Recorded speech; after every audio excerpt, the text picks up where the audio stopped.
Hello, this is Jim Gallagher and Trey Jones with Genergy Power. We're here today to show you how to properly install a 4-aught CamLOK connector onto a 4-aught portable power cable. First and foremost, we're going to show you the items that you will need to properly install the CamLOK onto the cable. First, you will need your CamLOK insulator, your brass contact, your copper shim, your copper strain relief, and then your insulator set pin. The first step is to cut the CamLOK insulator to the proper diameter size. And Trey, if you can highlight or show on the insulator that there are 3 different rings that reflect the size of the cable that you will be cutting. The one closest to the top of Trey's hand reflects where you will be cutting a type W portable power cable, and then the middle ring would be the PPE. The reason being is a type W 4-aught cable has a larger diameter than a PPE. Today we'll be installing the CamLOK onto the PPE, so Trey, if you could show where we actually properly cut the insulator.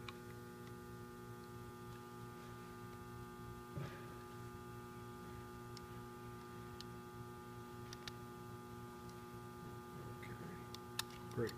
And then Trey, if you want to take over after that and show what we need to do as far as cutting back the cable. Alright, so we're going to want to strip the cable. Maybe it's 1.25 inches, the size of the shim. So we'll just take the shim and eyeball it with the cable, make a little mark there.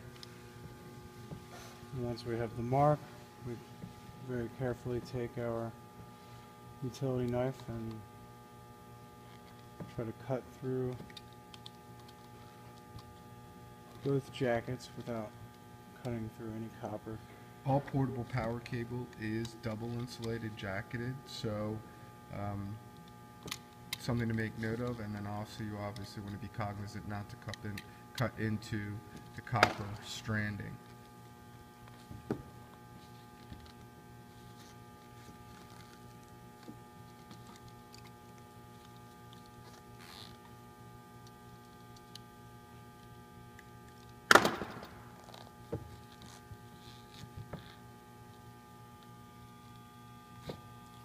Pull the jackets off. Step 2 would be putting the strain relief around the end of the insulation of the copper. And Trey, how far does that go? About a half inch? I want to go about a quarter inch. Okay, 1/4 inch. 3/8 of an inch maybe. And then just cross it over like this. You want to cross it over like a twist tie, if you will? Yeah, just kind of twist tie it on a couple times. Okay. Then after that we pull it tight, so you want to grab your pliers and pull out as you twist. Okay. Make it nice and tight without breaking the relief rod. Okay. Our next step is to wrap the copper shim around the strands of copper. Nice and tight. Fold our strain relief rod up so we can take our contact and put it around both the copper rod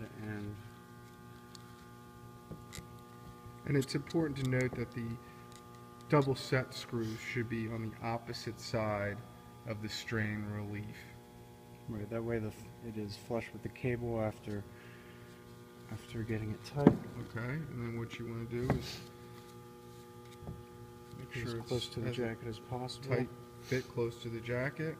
Okay, and then we're going to use our impact drill here to screw down the double set screws. And it's important here, which Trey will show you, that the 2 screws go flush with the copper contact. You do not want the screws to be too tight or too loose.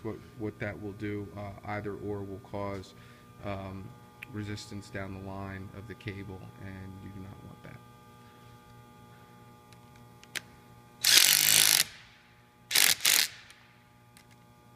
And make them just tight enough so that the screw is over flush with the contact. That way the cover can slip over nice and easily. And for the cover, the insulator, we would need the silicone spray to get it nice and lubed up, so that way it slips over nice and easily. So we're going to spray in there. Pretty generous with that. And then line this hole is where the set screw goes in and screws into the contact. It's a nice tight fit.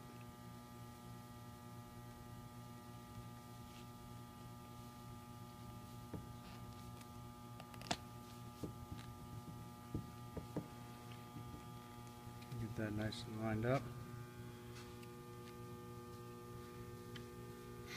Where the set screw can screw into the contact. And then you can also use a flathead screwdriver just to tie that down and tighten it down.